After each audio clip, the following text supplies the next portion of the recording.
Nice to have you, Ma. Good afternoon, Ma. How are you doing?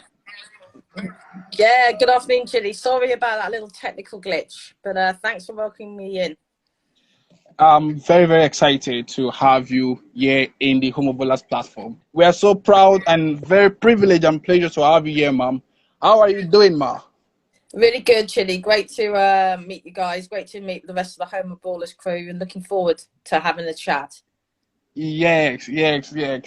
And going into that, Ma, I'm actually, I've been wondering, but when I heard the name Sisu, I was asking myself, what is the meaning of Sisu? Ma, can you give us a clarification on that? Yeah, absolutely. So, Sisu is a Finnish word that basically essentially means mental fortitude, mental strength. Mm, In the face of adversity. It's a concept I came across in my days a long while ago when I was in the military over in the UK. wow. Uh, I spent a few months in Kosovo with the Finnish army, and Sisu was one of their kind of real, it's like a real kind of sign of what a good Finnish soldier was. And to me, I think, to be a successful sports person, whether it's football or any other sport, Mm. I think you need to have Sisu. So it was a word I took on board when I started the company. So literally, we all need Sisu in our life. That Yeah, is absolutely. wonderful.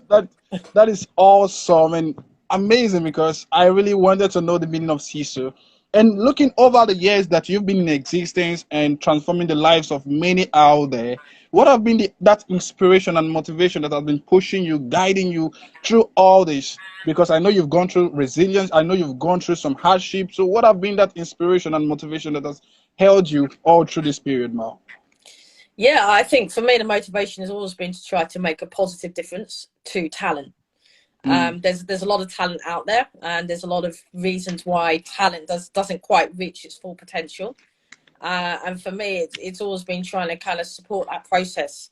mm, Part of that was informed by my own background, just sort of playing sport and not really necessarily having all the opportunities available to me, particularly, the time when I was growing up as a girl, there wasn't really anywhere near as many opportunities, I think, as a girl to play football or to play rugby, which is what I played, not football, or any other sport. So I'm just so happy and privileged to be at the time now where the whole sports space is opening up for girls as well as boys.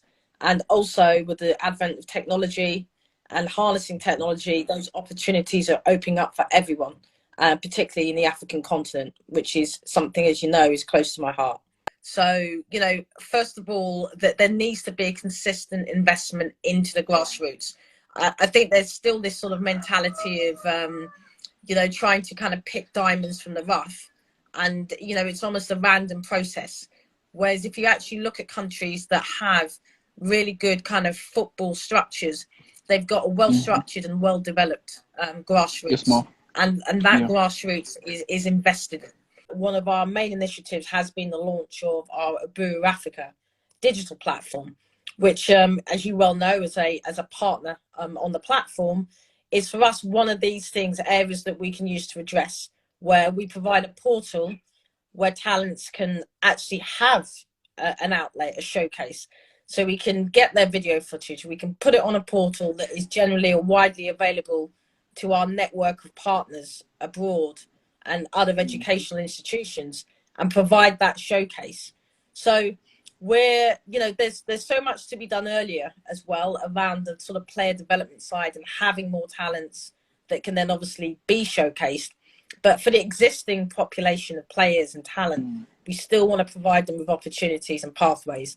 And we think a portal like this is the exact way to do it. And that's one of the examples how technology can make a difference. Yeah. So, coming to education, many players want to, combine and balance between education and the pursuit of their football career. But just that it's just unfortunate that the Nigerian educational curriculum does not really give room to that balancing where you can really excel well in your career pursuit and have education. The curriculum is jammed. I remember when I was in school, as of 2 years ago, in the University of Niger Delta University, we were having a football game and a lecturer set up a test. So we were confused. Should we continue with the match or should we go for our test?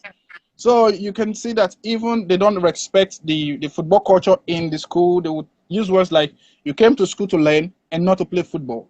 So in that kind of environment where the curriculum does not really create that room for we to balance between football and career, how do you think a grassroots player can strive in such an environment?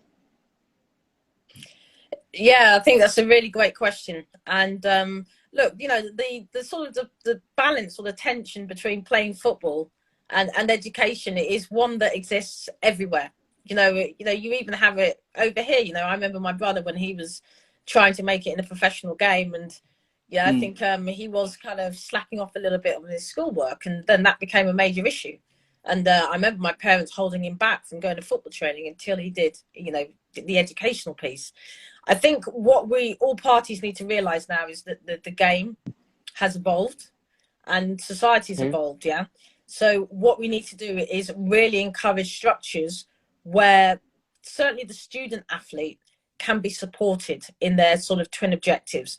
So if there is someone who's talented and excels at sport, there are ways that we can support them, whether it's, you know, providing an education that can be wrapped around their sporting pursuits, or alternatively is, you know, going and looking at other possibilities in other countries where they can actually more kind of naturally combine their sport with their education. So that kind of brings us a little bit to what some of those countries might be, and in particular the US, where we've Mm, had yeah, the student athlete model for many, many decades. And really, you know, there's still tension there. You know, if you talk to some of the sort of college kind of directors in the States, you know, some of their best athletes, they still got to pass their exams. Otherwise, you know, they're yeah. off the program. But fundamentally, the whole structure of the programs enables a talented football player or, you know, a talented basketball player to be able to combine that with a really, really top level education. And that's what we want to see eventually as well across a number of African countries. But in the interim, the US provides a very good outlet, I think, for our most talented kind of players on the soccer side who have the educational abilities and have the qualifications to then pursue a student athlete type pathway. And then there's also the sports university in Nigeria that I believe is opening its doors very, very soon. And, you know, they're going to have pretty much the same concept, that student athlete concept. So that's what I mean by I think the world's changing. That in, you know, in 10 years time, 15 years time, Chidi, you know, the opportunities that maybe weren't open to us will certainly be available to some of your kind of brothers and sisters without necessarily having to leave their country. Mm, that is a wish. That is a prayer right now. We really don't want to lose our best talent out there. But you talked about the UX for the players watching right now. Many of them want to know how can they access this kind of program, because one of the major issue that have evaded the grassroots is ignorance. Many don't know. Personally, most of the informations I'm exposed to today, just a year ago, I don't know them. I don't even know they existed. I don't know there were things like this. In fact, I don't even know that programs like this ever existed a few years ago. And I can tell you that so many grassroots players are in the dark. And that is the essence of interviews like this, having personnel like you grace our platforms like this to educate this ignorance. I think if I understand you rightly, the question was around how do a grassroots player access potential Yes. opportunity for education Yeah. along with football. Yes. Yeah, Yes, ma'am. listen, first of all is to empower yourself with the knowledge and the information that you require. So look, the main route in terms of being a talented football player for education is always going to be, first of all, to look at the local route. But if you are a really talented player and you have good high school qualifications, when I say good, I don't Mm, mean you have to be a straight A student or even a straight B student, actually. So long as you've got pass grades at a reasonable level of number of subjects at high school, mm, and you recently went through high school and you might even be in university, then consider looking at going down the sort of US college route. In terms of eligibility, what a lot of colleges in the States ultimately need to know is the date that you did your high school, and also the date if you have started or not your undergrad. And then there's like a sort of almost like a countdown of number of years which you have in order to be able to complete a college degree. Now, you know, touching upon that area, a lot of college programs in the States provide scholarships to the more talented athletes on the programs.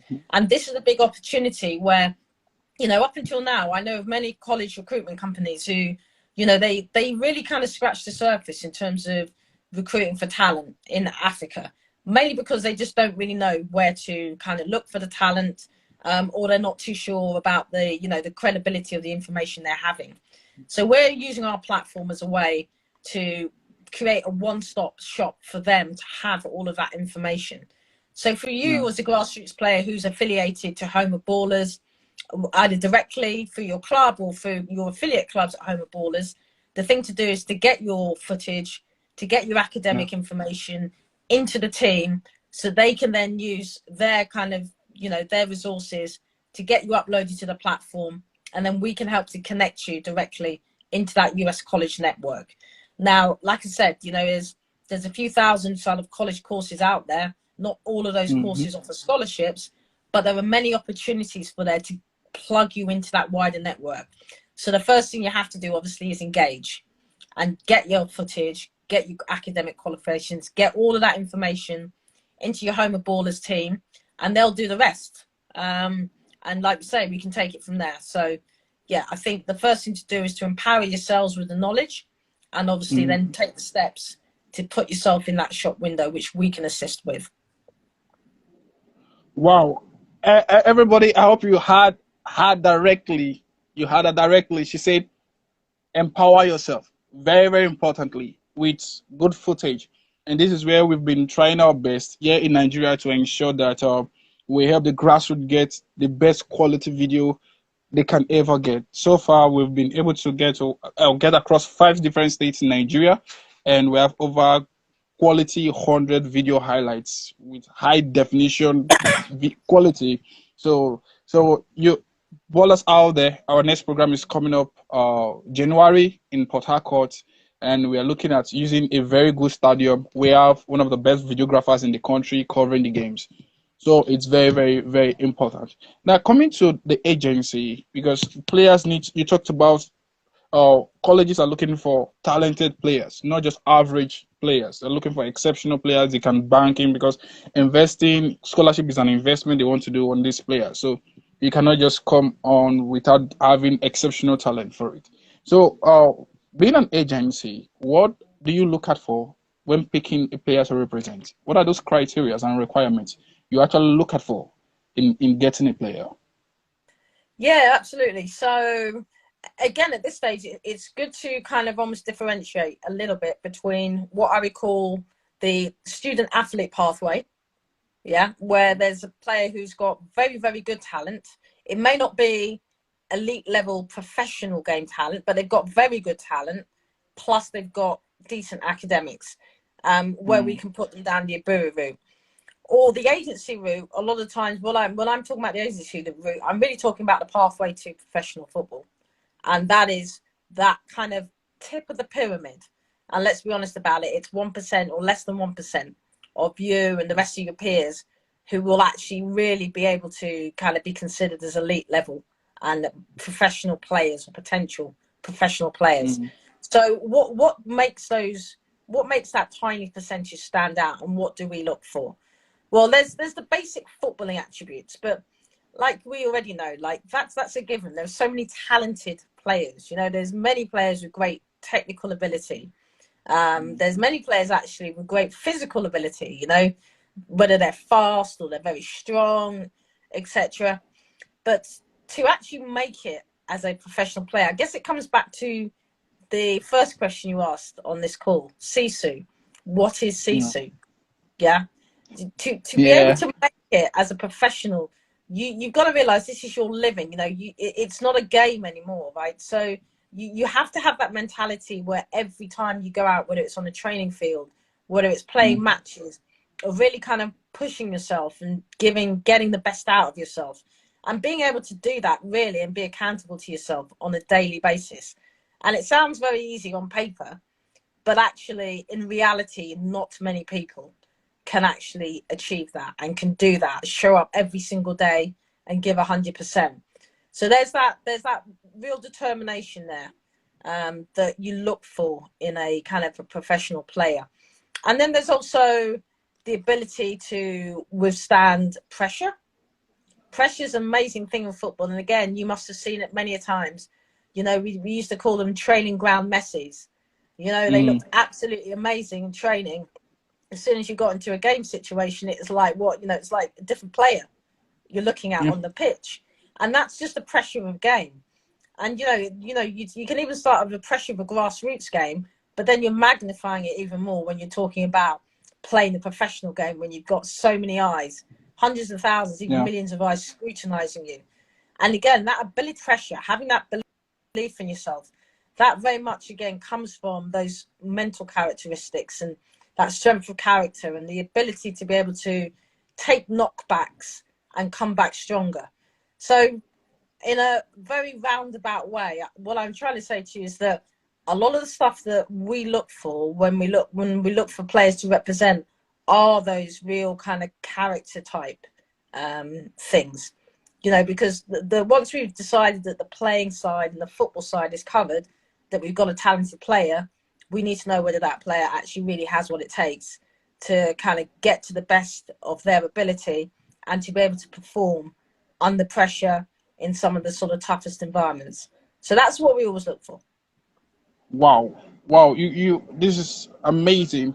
And I believe a whole lot. We've been learning a lot. I've been writing a lot. And these informations are information that are worth paying for. So when you are in this platform where you're opportune to get this information, you should not joke with them.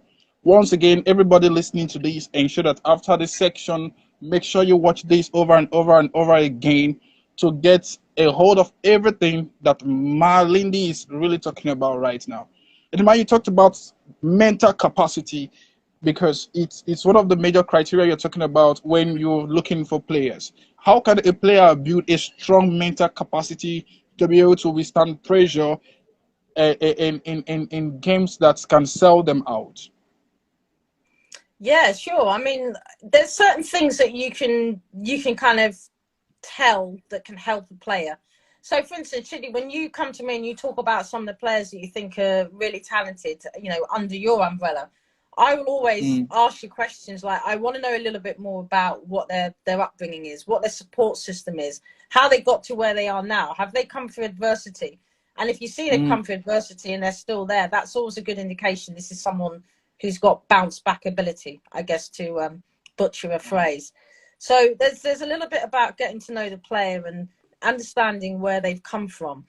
In terms of, as yourself as an individual, how do you improve resilience? Well, the only way you can do that is to keep challenging yourself, have an open mindset, look to keep learning new things, be open to make mistakes and learn from mistakes. And over time, as you develop that sort of toolkit, so to speak, you kind of gain in confidence. Some aspects of resilience are innate. There are just some people who are just hard as nails. It's just a fact, right? And you can't really but there are ways that you can develop your own resilience, and it is around, like I said, just being open, learning, and then starting to kind of build and move on from mistakes. And the more you do that, the more you build your own confidence and therefore your own resilience in being able to overcome kind of adversity and hurdles. So yeah, I think some of it is nature, some of it is certainly nurture, and the support systems that a player has does really, really kind of factor into it. If there's a very strong, there's a lot of players, if you look at them, who've been very successful, they've had a very strong parental influence, but a very strong supportive but guiding parental influence. Yeah, that can really be an advantage for a player. However, you have players who've just literally come from real like school of hard knocks, really tough upbringings, and maybe football is really their only chance to make it. And again, that gives them that fire and that desire to kind of go that extra mile that most people say they'll go, but in reality, let's look at the numbers. Most people won't go that extra mile. So yeah, that's a little bit of a flavor. This is field. I'm really, really, really happy to be in this section right now. And I just want, because you've interacted with a lot of pros, you've met a lot of professionals, interacted with them, worked with a lot of them. So I really want to know, I want to ask, what are the lifestyle like? Because most times people admire the proceeds, but they're not really ready to go through the process. And like what is tell the hub in the hubs community, before you admire a successful professional, try go back to their background and look at the process that these people actually went through to get to that top. So being one that have been at the front runner, you've been there with these pros at their top level that the grassroots are actually admiring to go. What is the lifestyle like for these pros during that beginning stage that can really inspire this our grassroots coming up to really walk through that same process? Because results keeps tracks, it gives tracks that we can follow through. So what are these lifestyle, these stuffs that these people have done at the beginning stage, at the foundation stage, that have gotten them to the top? Yeah, I think you know, you mentioned lifestyle, and that's actually quite a good use. You know, you have to have what I would call winning habits, and that essentially usually means having to make some sort of sacrifices. You know, particularly, you know, when basically you see a talented young kid, you know, 8, 9, 10, 11 years old, it's easy, right? They're all playing with their friends, they play football. But then when you start to see the attrition, it's when you start to hit those early teen years, 13, 14, your friends are starting to go out to party, people are starting to drink or do whatever. And really, if you look at a lot of the players, or almost all the players have made it, they've made that sacrifice.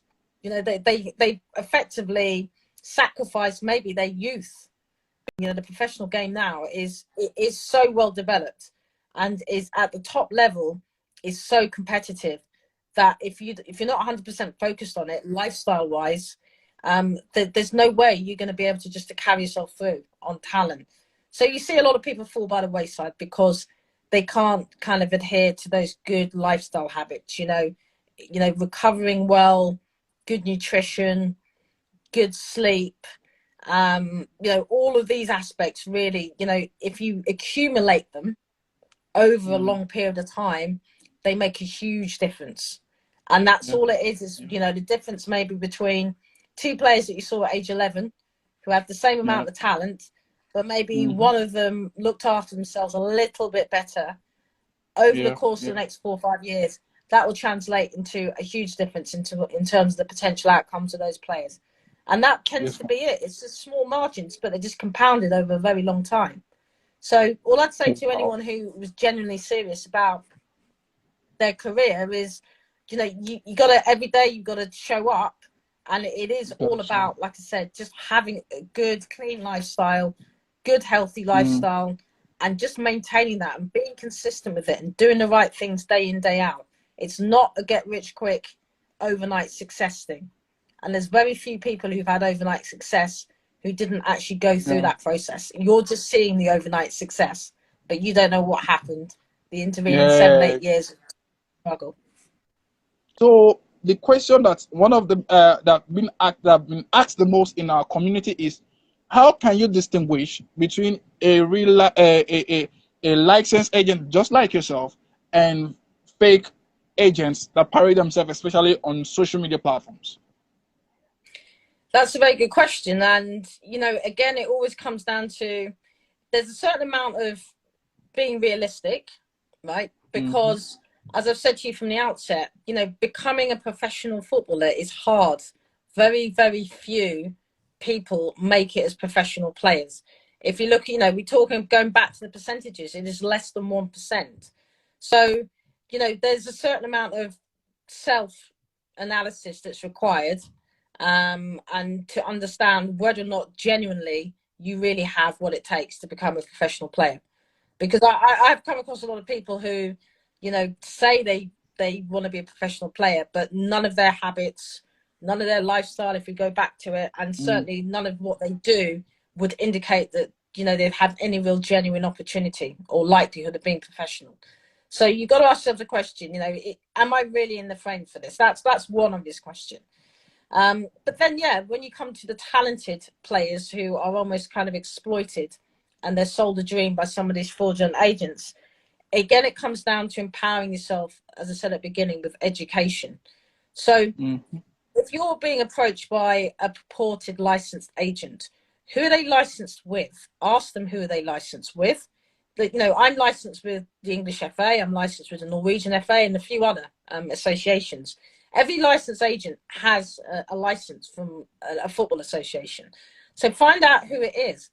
And then if they give you the name of the association, go to the federation and look up their name and make sure they're on that list. And make sure they're on the current list. They could be an old license agent that might have been struck off. So don't just be looking at a list on a Google search, see the name, go to the FA and look at the current list of agents and see if they're licensed. So by even just doing the due diligence on checking that agent is licensed, you're probably going to clear out at least 90% of the fraudsters, because I know for a fact that most of these people are just operating in an unlicensed way. And then for for that small percentage maybe who still are, for whatever reason, have managed to get a license and are exploiting players, another great important thing to do is ask them who they've worked with, who else they've worked with, find out who they've sent abroad, and ask to be able to talk to those people so you can get a reference. Because again, the references and the word of mouth is really important as well. The other thing you should always be wary of is people who just come out of the woodwork. So they may be able to, for instance, get the license with the federation, and then they go straight out and start scamming players. So try and establish a track record. So those are two kind of easiest things that you can do to protect yourself. And then the third thing is just common sense, right? If someone's asking you for money and you're not entirely clear as to what exactly you're giving the money for, then that should raise big red flags. Why are they asking you for money? It should raise concerns. There are instances where maybe if you're booking for a training camp, for instance, that's been provided by a third party, that there is a legitimate reason for money to be paid. But a lot of times it isn't that. It really is just, like I said, again, just unscrupulous merchants trying to get money out of players who, really just sort of living off people's dreams. So just use all of those things to check at the federation if the agent actually has got a license. Check if the agent's got a track record, not someone who just come out of the woodwork. And just use a bit of common sense in terms of cash. And, if you're being asked to, pay something, really understand why you're being asked to pay for it. Wow, this is very, very educational, and I think anybody that is live and anybody that is going to listen to this will not, except you want to deliberately fall mugu to such scammers. And we've encountered a lot of documentations. Like sometimes you get some documentations claiming trial opportunities and from players. How can we verify a legit document from this set of people? Are we to follow through that same process, or are they the document that these people do send? Some of them look very, very legit. It takes people like you that can be able to spot the difference between the signatures, the names, those little errors that are found in those documentations. So how can we spot those errors that are found in documentation, fake documentations, from these reapers that claim to be agencies or scouts? Again, when you say fake documentation, is this in terms of they produce fake club headed note papers? Yes, invitation letters. Phone the club. I've done this many a time, or I've encountered this many a time where someone's sent me on my WhatsApp, oh look at this invitation letter, it looks a little bit strange, or do you think this is a real one? I say to them, phone the club. In most cases they will tell you. I mean, I'm serious. I've seen invitation letters for one girl a few years ago for Liverpool. There was no way she was going to get a trial at Liverpool, because if you have any knowledge about the football business, getting a work permit to play football in England is very tough. You have to be a national team player. You have to have a certain amount of appearances. So, for a 17-year-old girl with no national team background to have an invitation from Liverpool women, it's just not real. Impossible. But even so, I just said, look, phone the club. And of course, when you contact the club directly, and it's not difficult now because all the clubs have their contact details and their contact info, just ask them, is this legitimate? And in most cases, certainly when it's the case of you've got an invitation letter there and it's something you're not sure of, they will respond, because the last thing the clubs want is to basically have their name used by nefarious means. So if you're not sure, just pick up that phone On the club. or that WhatsApp or that email and send them the document and ask if verify if this is actually them. Yeah, thank you very much for that, Ma. This has been very, very educational. This has been eye-opening, and so much information that have been dispensed through this channel. Wow. So you've been handling both the male and the female in the football stuff. And the question is kind of how do the dynamics of the profession differ in both phase, both the females and the male? How what is the difference? What have been the dynamics of the professions, the differs in the two phase now? Yeah, I think it's very different. I mean, for a start with the girls, that a lot of girls go through that education route. So actually, when you find that they're ready to hit the professional game, they're generally a little bit older.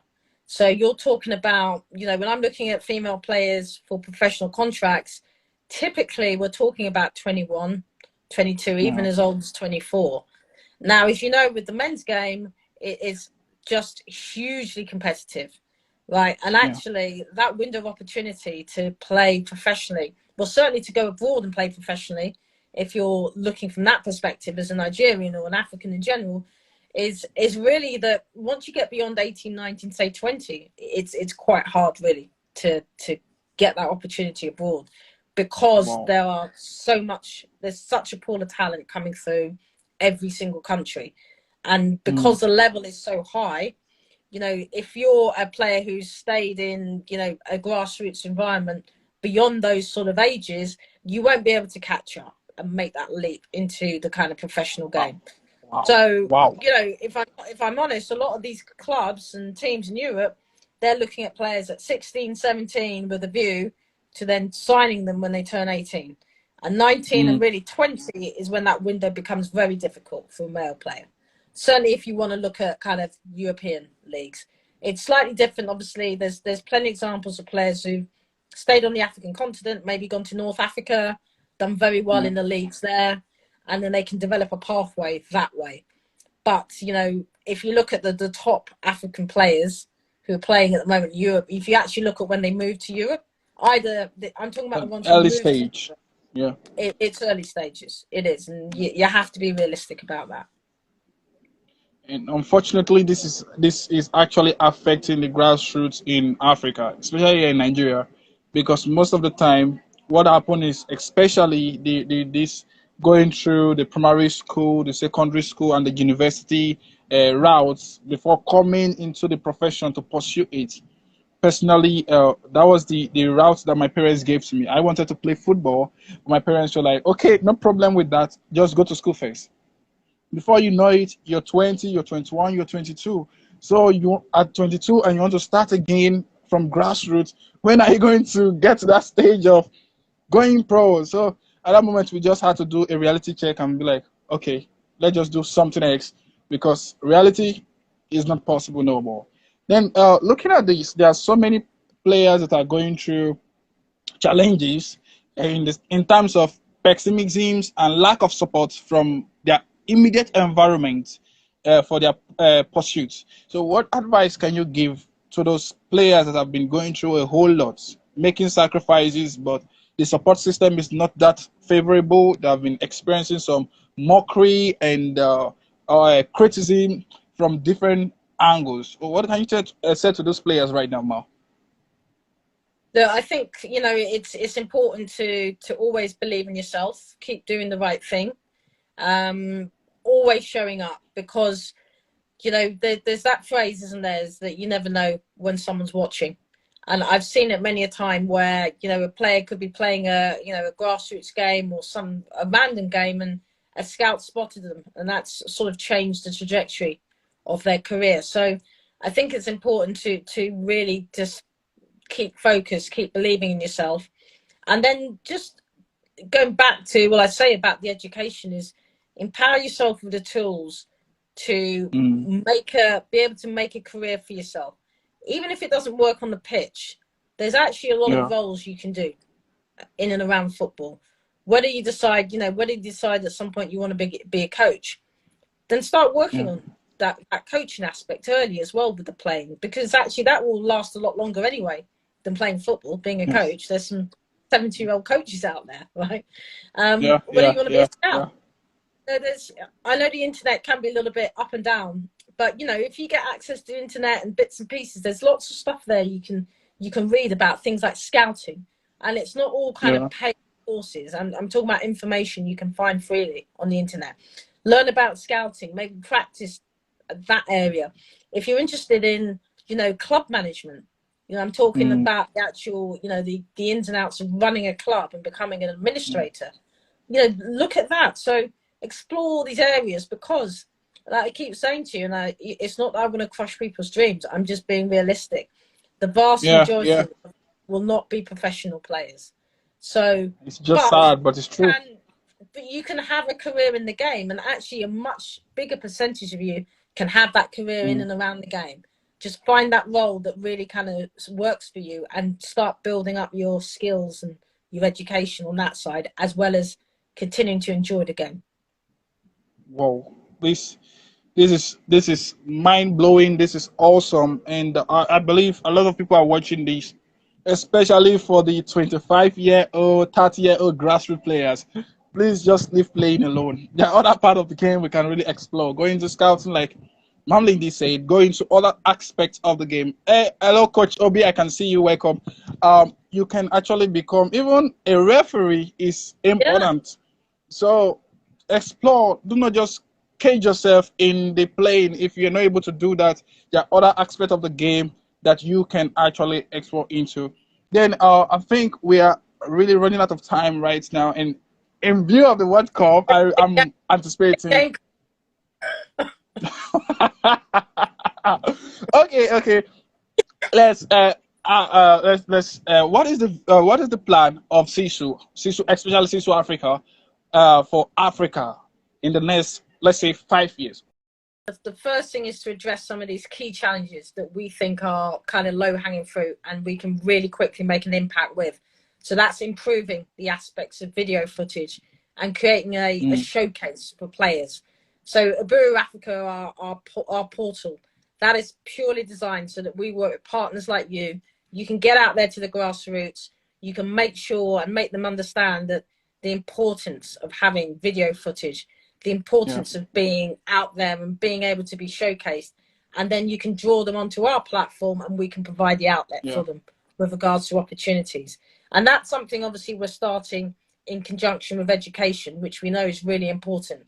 And we want to build up our educational partners, not just in the States, but also across Nigeria and other African countries. And the idea is to plug every potential talent into an educational opportunity. And when I say education, like I said, look, I know a lot of players are not, when they think education, they cringe. They're thinking about being in the classroom and the teacher shouting at them. I'm talking about what we talked about before.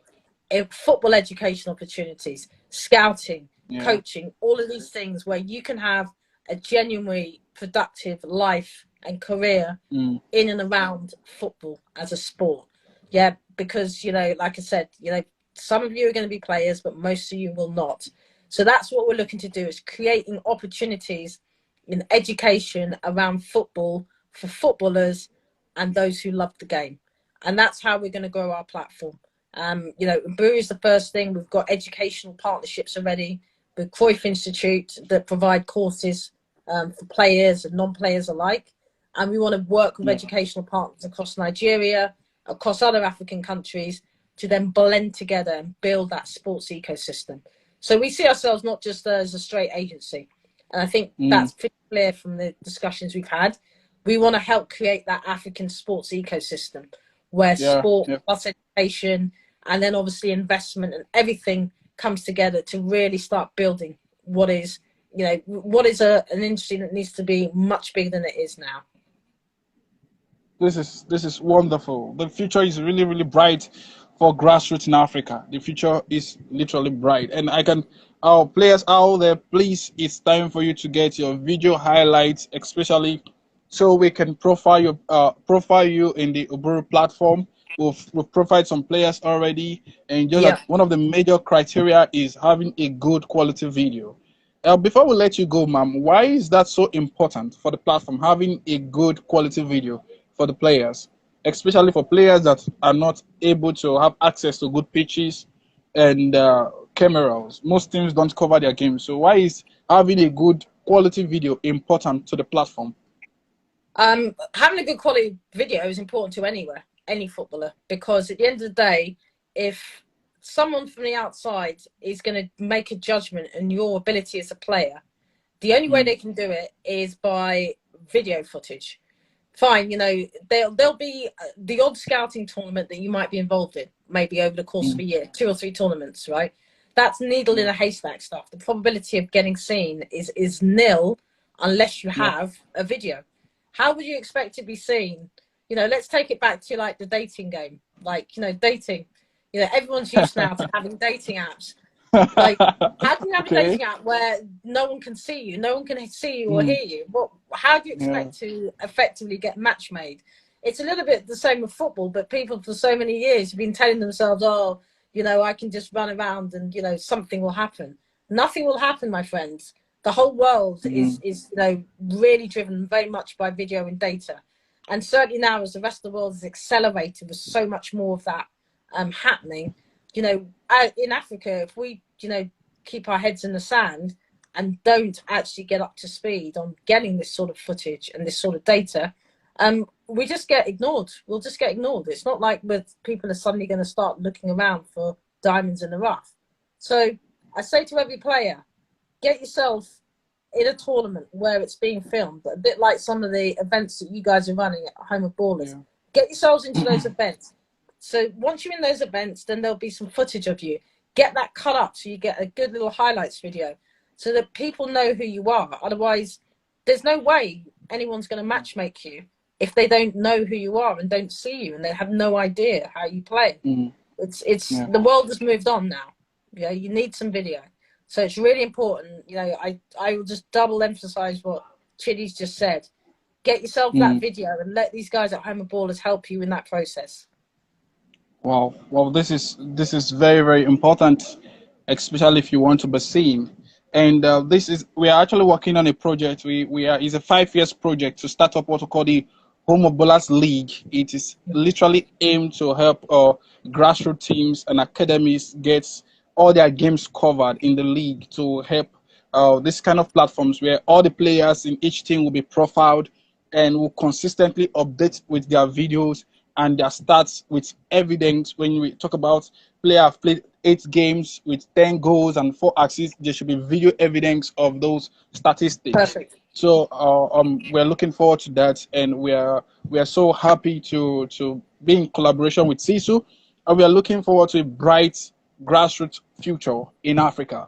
And before we let you go, Ma, because it's over an hour right now since you've been talking, we've been exhausting you right now. We've been taking everything out of you. But before we let you go, today is World Cup final. Who are you rooting for to win the trophy? Oh, it's a really difficult one, to be honest. Really, really difficult. I mean, I think theoretically I should say France, because there's many kind of African origin players in the French team. However, you know, they're our next door neighbours and big rivals, and I just can't bear the French winning the World Cup again. So for the sake of having peace of mind and peace and quiet for the next 4 years, it will have to be Argentina today on my side. Oh, all right. I'm rooting too for Argentina today. I'm going all in for Argentina. So Argentina got 2 new fans right now, and we're all going out. Thank you very much, Ma, for this opportunity and privilege to be here, and we are so very excited to have you. And thanks to our viewers for the patience to be here, and I believe they've learned a whole lot. This video will be saved, so everybody, you can always go back to rewatch and rewatch this 2, 3, 4 times to really get all the informations that have been shared. because most of you came late, most of you came earlier, left, came, so you cannot really get everything in those kind of bit by bit. So go back, rewatch it again, and you're going to get the values. We'll be back very soon with Ma again in the nearest future, where I'll be sharing with you the marvelous results we've gotten from Uburu platform and from the grassroots in Africa. Thank you very much for your time, Ma, and God bless you, Ma. God bless you, Chidi. Thank you. Amen to that. All right, Bye thank you bye. very much. All right, bye.